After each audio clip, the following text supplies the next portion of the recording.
I want to get your thoughts on DeFi, yeah, because I've never seen anyone in gaming put it together like you did. You, I believe, said that the evolution of DeFi was a supercharger for blockchain gaming. And I thought that was such a powerful statement. One of the reasons I want to get you on here today. What did you mean by that? Because I've never heard gaming people really pay homage to, say, the DeFi summer of 2020 and all the innovation that came from a borrowing and lending perspective, and attribute that to some of the success in gaming and future NFTs. Well, so when you think about the classical banking infrastructure out there, right, what did banking really do to the physical world? It essentially supercharged economies because of trade facilitation, lending, and all these things were necessary in order to have global trade and have the ability for people to do merchant transactions, right? Banks basically became these facilitators of trust and liquidity that enabled for classic merchant services and labor activities to actually flourish, right? So that's what DeFi is. What's interesting, though, about DeFi and the whole token economy of blockchain is that normally in a traditional context, merchant services came about first. I mean, if you think about the invention of the banks by the Medicis, the whole double entry system was really the beginning of how do we actually verify a transaction, between two parties? Oh, the double entry, right? The sort of debit and credit. Okay, I mean, we still use that system today, which is crazy. But anyway, here we go. They designed that system to facilitate trade across Europe and create a banking infrastructure to do that, right? And that was really the innovation that the Medicis put forward. With crypto, it happened the other way around. Because of the token infrastructure, because of Bitcoin coming first, there was a financial construct that essentially created a bank that essentially had incredible liquidity, where people were just going in really from a belief system, but not a real utility. And then with DeFi, you were able to tap into that liquidity generally for inflationary tokens, right? And just sort of fund value and maybe meme value, but not actually any intrinsic value in and of itself that was sort of based on labor or some service. And that infrastructure was growing into billions of dollars of size, right? And then, when blockchain games, which were already developing years before, I mean, that wasn't something that sort of just suddenly emerged. It was developing really. Then the ability to actually tap into that liquidity and provide a sort of decentralized financing service to the players, that is what supercharged the economy, because now you had a banking layer that was already ready, but it was waiting to provide service to something that was actually meaningful. GameFi came in and said, we can be that meaningful. When Axie basically issued, what was the SLP token, it was really only meant to be a sort of a currency, to be used in breeding, but essentially as a mechanism ultimately to sort of earn value from that. They opened a liquidity pool and people started just trading into that liquidity pool. It's DeFi right there. If that didn't exist, then there wouldn't have been a mechanism for players to cash out or for players to exchange value between that. So the liquidity pool was actually, not a new concept in and of itself, but actually really supercharged the potential for the earliest version of Axie Infinity to grow. And of course, that was something that didn't exist before because you had centralized exchanges who would want to list you and, they charge big fees and, all that kind of stuff, right? But you were still under the control of what that particular exchange wanted. And the other problem was that maybe it would have happened if exchanges back in the day understood gaming and said, hey, you know what? We think we should be backing gaming projects. Let's do that.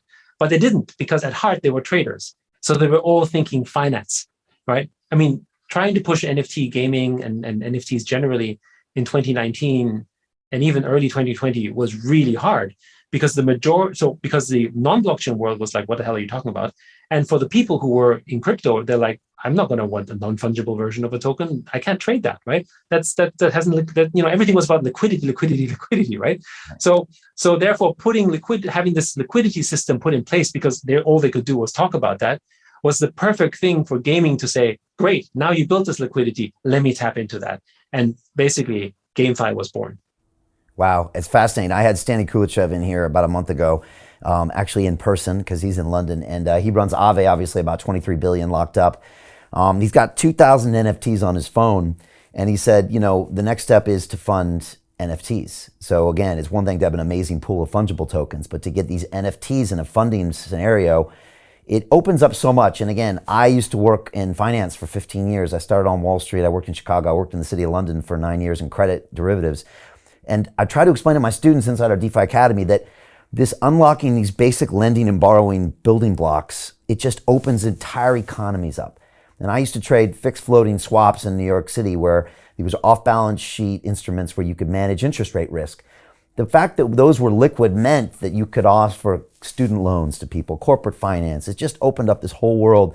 And even though you can't necessarily see it, it's what has given this market a lot of liquidity and depth.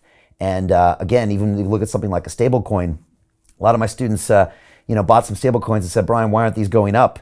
And I said, well, they're designed not to go up, but they're also one of the basic building blocks of everything behind the scenes that gives all the liquidity that you enjoy, as you said, like an Axie Infinity player, when you can sell your SLPs, within a few cents of bid offer spread. Back when I worked in Chicago, there was a pit of 300 ex-American football players yelling and screaming in the Chicago Board of Trade at the Futures Exchange, and they all owned memberships that cost $1 million a year. And they were in there yelling because they were providing liquidity. That was the liquidity pool back in the day. And they also had access to information, et cetera. But when I saw what DeFi was doing, and I saw that now they were finding a way to give tokens to liquidity providers and do all of this innovation, I'm telling you, when I saw this 6 months ago, I was just all in. I was like, I can't believe the innovation. I can't believe the value locked. I mean, when I was working on Wall Street, no one ever called me up and said, guess what? If you use my brokerage service, not only will you get equity, we'll give you a great service, we'll give you equity in the company that you can use as tokens for the future, and everything's transparent on the blockchain. I mean, it blows my mind. And so it's great to see someone that's not just straight in the DeFi space, seeing what DeFi does for the rest of the space. And again, when we get the financing of some of these NFTs as well as the fungible tokens, I mean, it really starts to get interesting, doesn't it? No, totally. I mean, at the end of the day, even, today, what powers economies at the end of the day is the liquidity of the markets, right? And maybe only a small part of the world, really sort of interacts with it because we just take it for granted. We don't have to understand how the banking infrastructure works and so on. But the liquidity that's provided essentially greases the system such that it can actually move fast and effortlessly through. Because without it, you then have these sort of, friction points in where you can actually transact this stuff. The other thing, of course, that's really powerful here also is that because DeFi is open, you can build new innovative constructs on top of this, right? Where basically, people didn't think about lending NFTs before, but now there was liquidity and now that's possible. And you have platforms like NFTFI that emerge that actually allow you to do the lending. You have fractionalization of NFTs as well, where you can take these assets and do stuff around that as well. So you've got, new platforms that are emerging completely outside of, the original idea of what these NFTs were designed for, innovating on top of that, and essentially combining DeFi and NFTs or NFT gaming, everything else together, because they're all openly composable in the first place. And that's just, that's really, really, really, really powerful. And I think the other thing that we love about this is that this is a way in which we really teach financial inclusion and knowledge to the masses. Because when you're engaging in culture, for the most part, right, you're engaging in it because you love it, but you don't understand that there's a value behind it. And, in schools, they don't teach you about that stuff. I mean, most kids don't know anything about finance until they go to college and have debt, right? It's just a horrible way to experience, your first sort of real economics. But in this environment, actually, when you recognize that actually this has value early on and there's liquidity in that market, actually, I think it replaces the need for a school to teach you about that because that becomes your early interaction. Our children play games at a very young age anyway, and they have the mental capacity to understand actually what is sort of, economics, because they are trading cards or they're doing stuff already. Now make that real for them. And I think that's really, really powerful.